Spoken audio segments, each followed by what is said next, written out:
चलिए, डिस्टोनिया क्या है? एक जटिल न्यूरोलॉजिकल मूवमेंट डिसऑर्डर है, ये जानना जरूरी है, जिसमें अनैच्छिक मांसपेशियों के संकुचन होता है और ये बेसल गैंग्लिया ब्रेन में होता है कि असमान कार्यप्रणाली से होता है जो गति को नियंत्रित करता है।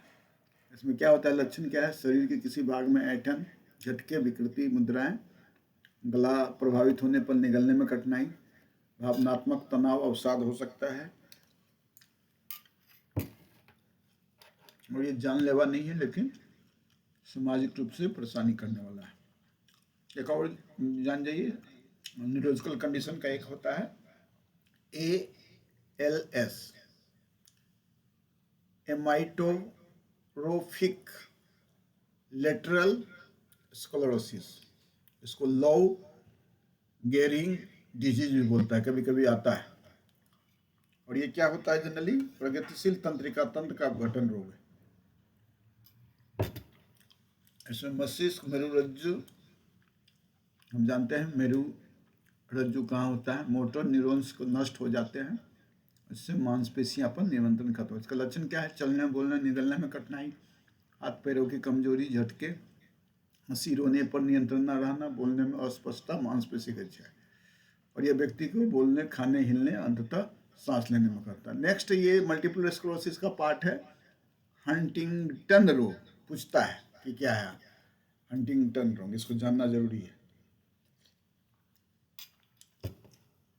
हंटिंगटन रोग क्या है कि ये एक घातक अनुवांशिक रोग है जो मस्तिष्क की तंत्रिकाओं को धीरे धीरे नष्ट करता है। यह आमतौर पर 30 से 50 वर्ष की उम्र में शुरू होता है, लगातार बिगड़ता रहता है।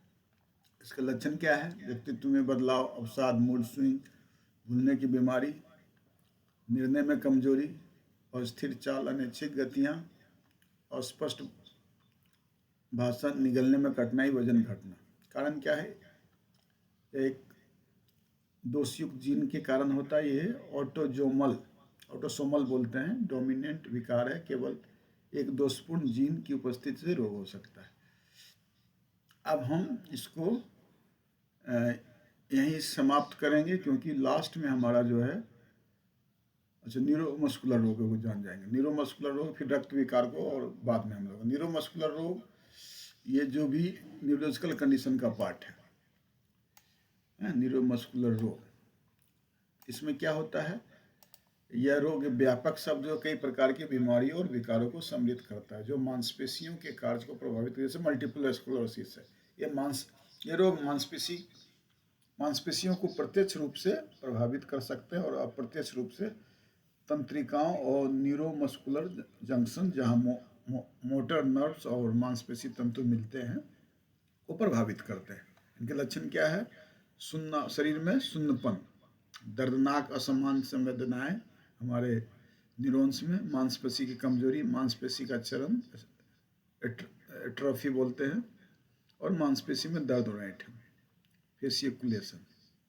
इससे क्या होता है कि न्यूरोमस्कुलर रोग निम्नलिखित समूह में वर्गीकृत किया जा सकता है। इसमें पहला क्या है? एंटीरियर हॉर्न कोशिकाओं का रोग, मोटर न्यूरॉन्स डिजीज। नेक्स्ट है मोटर और सेंसरी तंत्रिकाओं को प्रभावित करने वाला रोग, जिसको बोलते हैं पेरिफेरल न्यूरोपैथीज। नेक्स्ट है न्यूरोमस्कुलर कार्यों का विकार, जिसमें मियास्थीनिया ग्रेविस और इससे संबंधित रोग। और मांसपेशी का रोग है मायोपैथी, मस्कुलर डिस्ट्रोफी और इन्फ्लेमेटरी मायोपैथीज।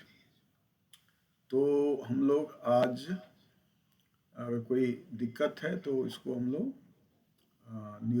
न्यूरोमस्कुलर रोग जो हम लोगों ने पढ़ा है उसको जानिए।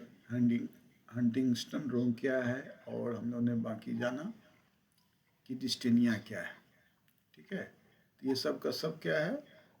ये सब जो है न्यूरोलॉजिकल कंडीशन है, न्यूरॉन से संबंधित है। तो ये सारा हम लोग जो अलग अलग डिसेबिलिटी को हम लोग